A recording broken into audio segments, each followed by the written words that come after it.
pisang ubi naik turun, harga kacang terjepit, harga telur tergantung. Satu-satunya yang naik itu harga susu. Kita panjatkan kehadirat Allah Subhanahu wa Ta'ala atas rahmat dan izinyalah sehingga kita dapat berkumpul di tempat ini dalam rangka menghadiri acara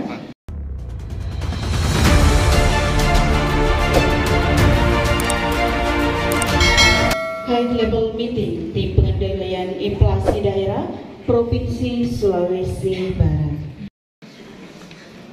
Assalamualaikum warahmatullahi wabarakatuh. Selamat pagi menjelang siang. Salam sejahtera bagi kita bersama. Salam, Om Swastiastu, Namo Buddhaya, salam kebajikan. Yang kami hormati, kita banggakan Bapak Sekretaris Daerah Provinsi Sulawesi Barat. Yang kita hormati Ketua Komisi 2 DPRD Provinsi yang mewakili.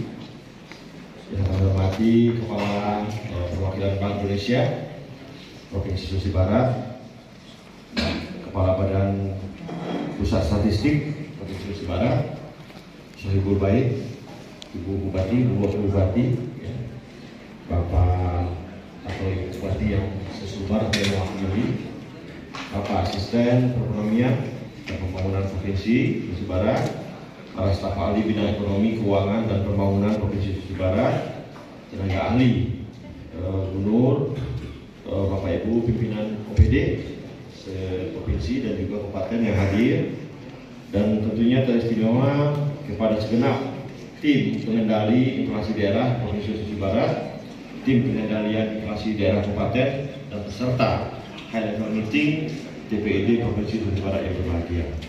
Bapak Ibu yang kami hormati, yang Bismillahirrahmanirrahim, High Level Meeting tim pengendalian inflasi daerah Provinsi Sulawesi Barat sebuka secara resmi.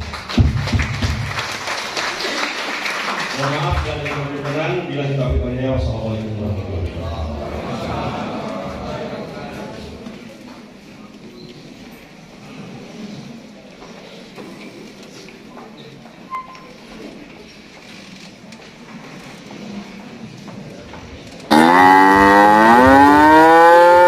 Ini karena di sini ada beras, di sini semuanya. Saya mayu ada semua di sini. Saya persilakan Pak Menteri. Baik, Bismillahirrahmanirrahim. Assalamualaikum warahmatullahi wabarakatuh. Waalaikumsalam. Allahumma sholli ala sayyidina Muhammad wa ala ali sayyidina Muhammad. Yang saya hormati dan saya muliakan Bapak Sekda selaku moderator kesempatan yang diberikan, Bapak Bupati mewakili, Bapak dan Ibu yang hadir pada kesempatan hari ini. Karena waktunya hanya 5 menit dan salah satu persoalan saya itu kalau dikasih bicara sedikit karena saya ini mantan di rumah rampak. Jadi waktu bicaranya kecil sedikit agak menyiksa, jadi saya harus. Oleh karena itu saya masuk pada poin inti saja mengenai kinerja perusahaan kita. Namun sebelumnya saya sedikit mengenai inflasi ini membuat kita semua, khususnya kami di pertanian itu nyaris kebakaran jenggot. Padahal dari dulu ini soal harga komoditas pertanian itu gini. Harga pisang ubi naik turun, harga kacang terjepit, harga telur tergantung. Satu-satunya yang naik itu harga susu. Meskipun tidak seperti itu. Jadi nasib petani itu dari dulu seperti itu. Tapi alhamdulillah petani kita dengan ulama yang besar terhadap pangan kita, mereka pun masih tetap melakukan usaha. Ya contohnya beras di Polman itu, kalau dihitung dari sisi keuntungan, sebenarnya banyak yang rugi. Tapi mereka tetap menanam padi karena padi itu simbol keselamatan.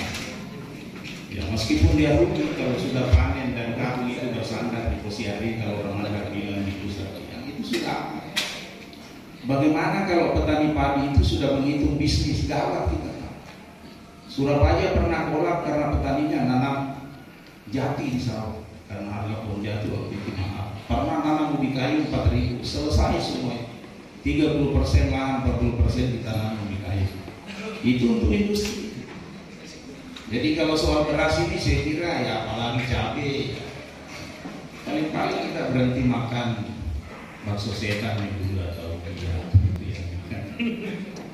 Kalau sekedar harga cabai naik, beras naik 1.000 sih. Yang beras yang naik itu aja kan beras premium. Beras medium sedikit dinaiknya. Dan pada kondisi itu ya petani kita sedikit mendapatkan tambahan. Makanya kemarin ada ini harga sudah bagus Pak, operasi pasar lagi buruk, murah lagi beras. Nah itu seperti itu. Saya tidak tahu di mana ujungnya ini. Begitulah kondisinya. Ya, dari sisi yang lain beras ini ya masih menjadi komoditi yang strategis dari sisi keamanan nasional itu beras penting. Apalagi kalau mau pemilu beras itu penting. Saya kira biasalah, hanya perlu kita diskusikan karena salah satu bagian dari tugas negara ini inflasi ini. Coba selain berapa mengenai kinerja perbekasan kita.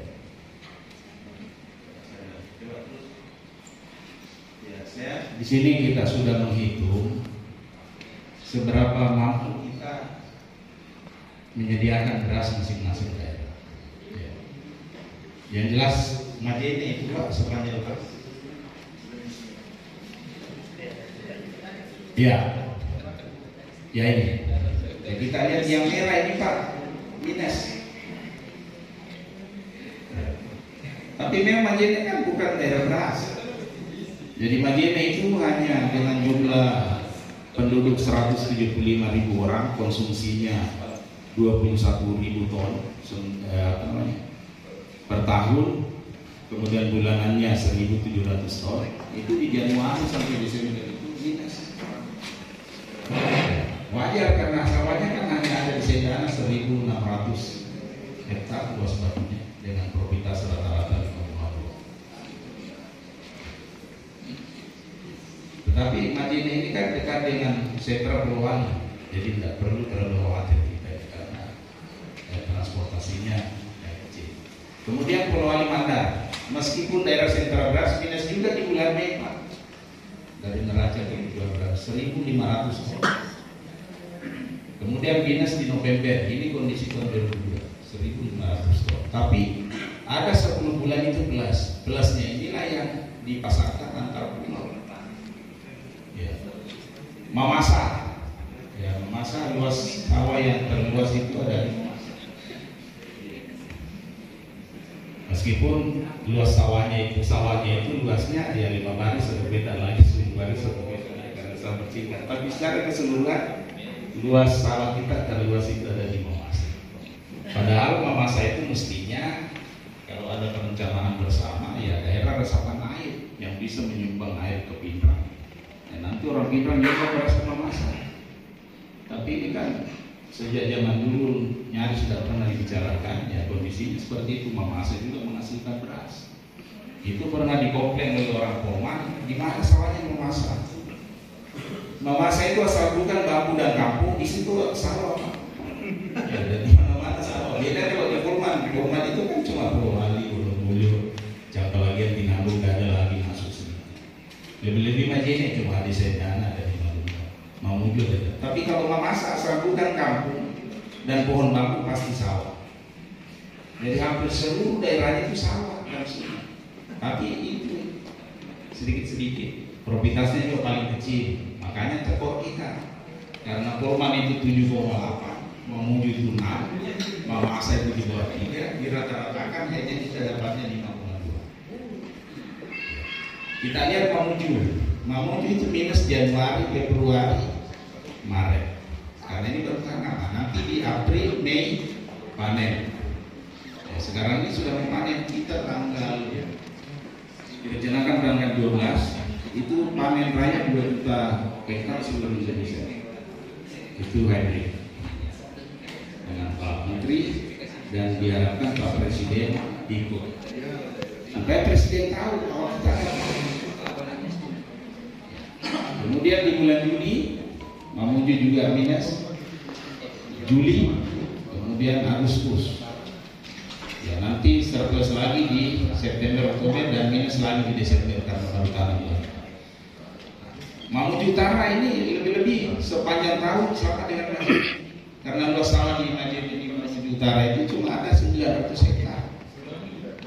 Dan kalau kita lihat laporan tanamnya teman-teman itu ada sekitar 300 hektar tidak tertanami dalam 1 tahun. Nah ini juga mau diterapi Pak Kadis, saya kemarin sudah ketemu. Kita persoalannya di mana? Karena sawah di Mamuju Utara ini nyaris tidak terurus. Ya mohon maaf, tidak ada juga diskusi mau dia pakai itu sawah Pak Kadis. Cuma kemarin coba lihat di mana itu sawah. Karena terlena dengan sawit Mamuju Utara. Sehingga mungkin teman-teman tidak sadar di pertanian ini bahwa kita ini minus.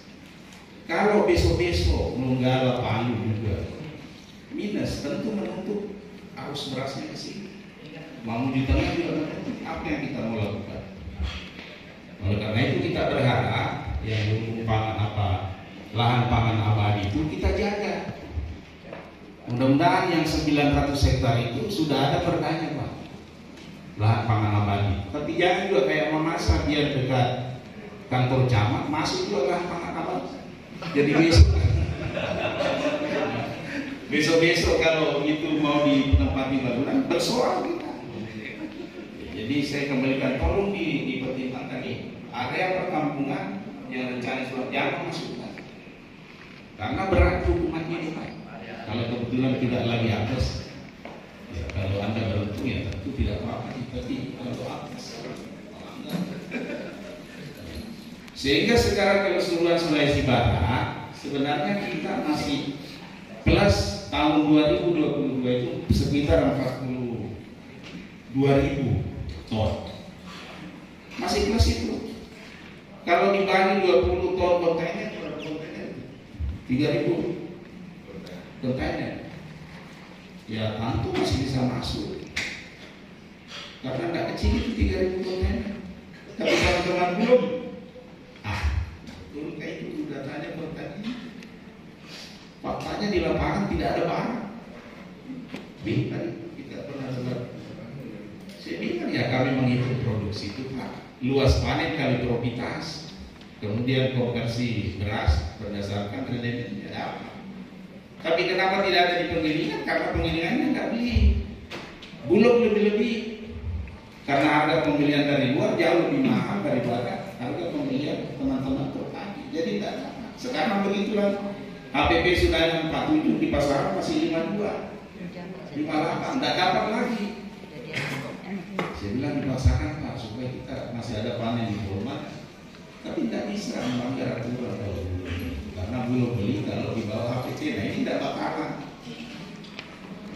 Sehingga kalau kita lihat mulai di mall sampai Pak itu mobil berplat DP itu yang ramai satu-satu DC. Karena para pengusaha penggilingan juga rupanya lebih untung jual berapa ke mereka daripada mulai jadi beras. Saya kira tidak disinilah pemerintah hadir. Jadi percuma kita meningkatkan produksi kalau beras itu dibeli orang, dibawa diproses di sana, kemudian tidak kembali, tidak dijamin Pak. Mungkin sudah ke Papua, sudah ke DKI, kita tidak tahu. Diganti labelnya impor.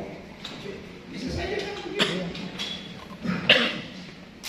Jadi kami tetap berkomitmen bahwa beras itu ada dari produksi alam.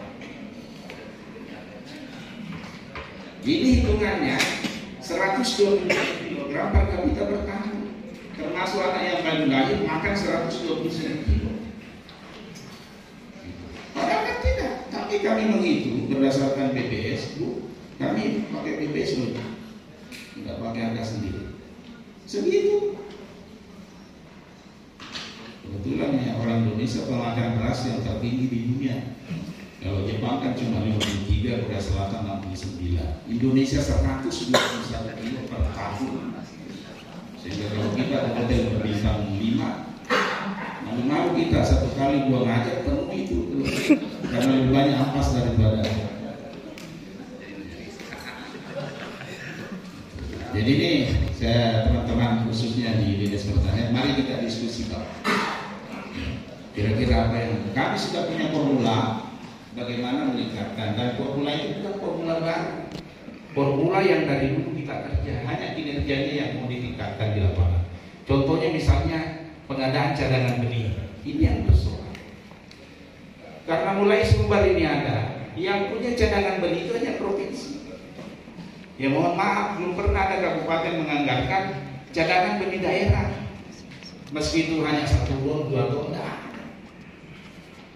Ya oke, sudah enggak begitu, tidak ada lagi persediaan benih unggul. Saya punya benih pokoknya Pak, gratis bisa dikasih. Tapi satu pun daerah yang punya pembibitan padi tidak ada.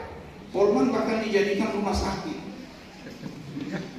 Jadi bagaimana kita mau maju kalau semuanya dari sini? Jadi saya tantang di Polman ini bagaimana perbenihan dulu, karena perbenihan kami ada di sana Pak. Jadi tolong benih sumber kami itu diperbanyak di kabupaten supaya jumlah petani yang menggunakan benih sertifikat itu lebih banyak.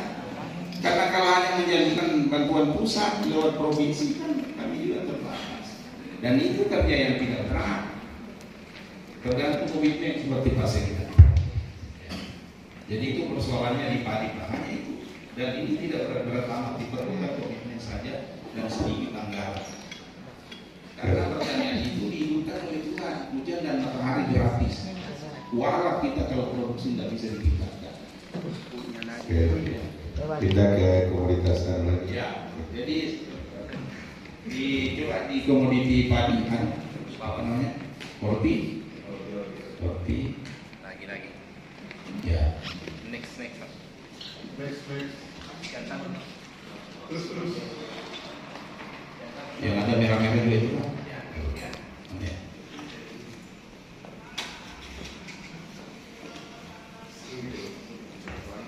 Ini ya. Coba slide-nya kasih samping.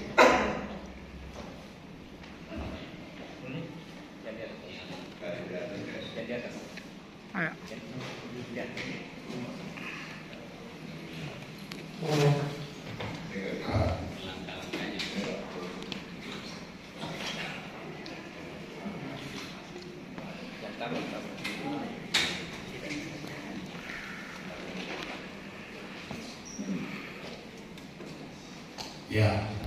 Di bawahnya gambar tadi itu, gambar. Oke. Di atas.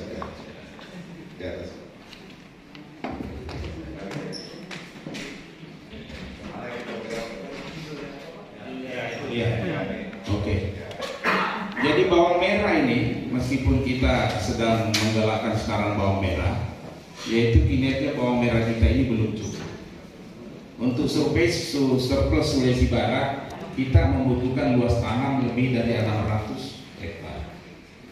Ya, sementara yang kita baru bisa dapat sekitar 400. Ya. Tetapi fakta ini juga seperti beras padi. Begitu habis panen di sentra-sentra produksi di daerah Banggai Timur, kemudian Banggai termasuk Tinambung, Limboro, satu agroklima itu satu wilayah budidaya bawang merah yang bagus. Itu panen hari ini, besok sudah hilang Pak. Karena pedagangnya sudah menunggu 3 hari yang lalu. Kenapa demikian? Produksi bawang merah kita itu sedikit lebih bagus, bijinya besar, lebih tahan. Karena penggunaan pupuk kimia di area kita itu masih kecil, sehingga lebih tahan simpan. Sehingga oleh pedagang besar dari antar pulau itu mengkup. Bahkan ya ada beberapa yang sudah dijual, jadi tidak bisa makan. Yang masuk ke pasar umum itu sisanya yang dibeli orang. Kemudian dari mereka, makanya kalau ditanya, ini bawang merah dari mana? Ini dari mereka, ya memang karena produksi kita. Kemarin waktu Pak Menteri berkunjung di Pembogoran itu pembelinya sudah muncul 3 hari yang lalu. Jadi begitu panen langsung diambil. Karena harga pembeli borongan dari antar pulau itu jauh lebih bagus daripada harga borongan di tingkat lokal. Jadi pasti tidak ada. Nah ini bagaimana caranya itu? Mungkin nanti Perusda Pak Sekda itu mungkin bisa mengambil. Kalau pedagang lokal belinya 10.000, kita beli 10.100 supaya petani tidak rugi Pak. Karena HPP bawang merah itu apa namanya cabai misalnya, itu kalau di bawah 15.000 petani sudah rugi Pak. Kemarin yang kita bantu smart farming itu sedang panen, bantuan kita 2 hektar lebih. Tetapi mereka tidak mau panen karena harga cuma 13.000. Kalau dia panen lebih rugi lagi, tapi ada yang mau ambil, silakan ambil. Ini juga miris. Jadi kalau bawang merah memang luas tanam kita belum mencukupi. Kita baru 370 sampai 400. Sementara untuk konsumsi lokal dibutuhkan 621. Tapi cabai rawit, ya ini kita sudah banyak yang lebih pada bulan-bulan tertentu ini. Itu bahkan hampir sepanjang tahun. Cuma tersedianya kan tidak, kadang-kadang 1 minggu hilang, minggu 2 minggu kemudian muncul lagi. Ya. Begitu juga dengan cabai besar, cabai keriting. Ya. Jadi tinggal supply antar wilayah. Karena sentra cabai kita di Sulawesi Barat ini hampir semua kabupaten, tapi yang terbanyak itu di Mamuju, kemudian Majene dengan sebagian Koma. Ada juga Mamuju Utara sedikit. Ya, ini sudah bisa kami andalkan. Tinggal sedikit ditambah, dijaga bagaimana luas tanam ini bisa dipelihara dari bulan ke bulan supaya tidak berubah. Ya, tetapi kan namanya kadang namanya pendapatan, petani juga tidak mau, kalau apalagi mau jutaan pasti tidak mau. Ya, yang bisa kita harapkan lebih banyak itu Majene. Karena satu-satunya komoditi yang andalan sekarang itu selain cabai, selain bawang merah adalah cabai. Dan bantuan provinsi itu cukup. Satu komoditi bawang merah yang kita andalkan adalah cabai merah biji. Yang ini butuh sosialisasi yang prosesnya agak lama, tapi tergantung dari kinerja penyuluh kita. Kalau itu dilakukan secara intensif bisa karena cabai merah biji ini itu solusi bertanam cabai di musim hujan. Makin banyak hujan dia makin senang. Kalau dia siu, ini yang terbatas. Tetapi petani itu sedianya kebiasaannya menanam bawang merah ubi, sehingga kalau dikasih bawang merah biji sedikit malas. Tapi kita akan terus kerjasama dengan teman-teman penyuluh bagaimana meyakinkan ini. Karena secara ekonomi modalnya jauh beda, Pak. Kalau cabai umbi itu modalnya 1 hektar benih saja 30 juta sampai 35 juta. Sementara kalau cabai biji itu hanya sekitar 6 sampai 7 juta. Di Putuslet kami sudah coba pasca tahun ini saya mau taruh di situ 2 hektar.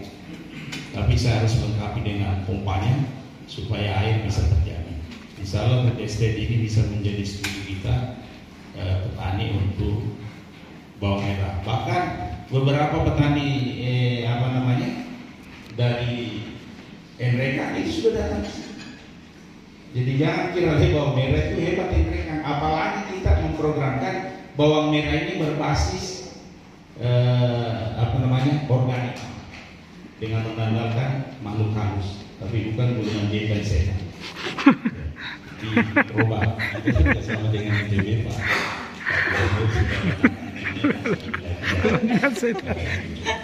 Saya kira itu Pak Sekda, saya hanya sekilas saja.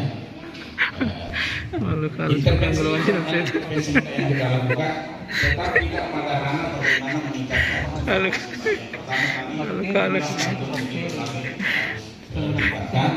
Kemudian yang paling saya minta bantuan dari kabupaten, bagaimana penyuluhan ini dihidupkan lagi. Karena terus terang saya sedikit mengeluh, penyuluhan kita ini tidak berjalan bagus secara ekonomi daerah. Ya, saya melihat itu karena saya dari komunitas itu. Ya, dari sisi anggaran saya kira juga perlu dipush. Ya, kalau pertanian provinsi saya kira sudah dalam taraf yang bidang, tapi di daerah saya lihat untuk beli saja racun tikus itu sekarang berapa? Ini perlu kita kawal Pak, sehingga semua bisa berjalan. Terima kasih Bapak Sekda, lebih dan kurangnya mohon dimaafkan. Assalamualaikum warahmatullahi wabarakatuh. Terima kasih Pak Kadis. Saya tidak potong karena memang beliau ini kalau dipotong akhirnya bisa bubar semua informasinya karena beliau komandannya penyuluh.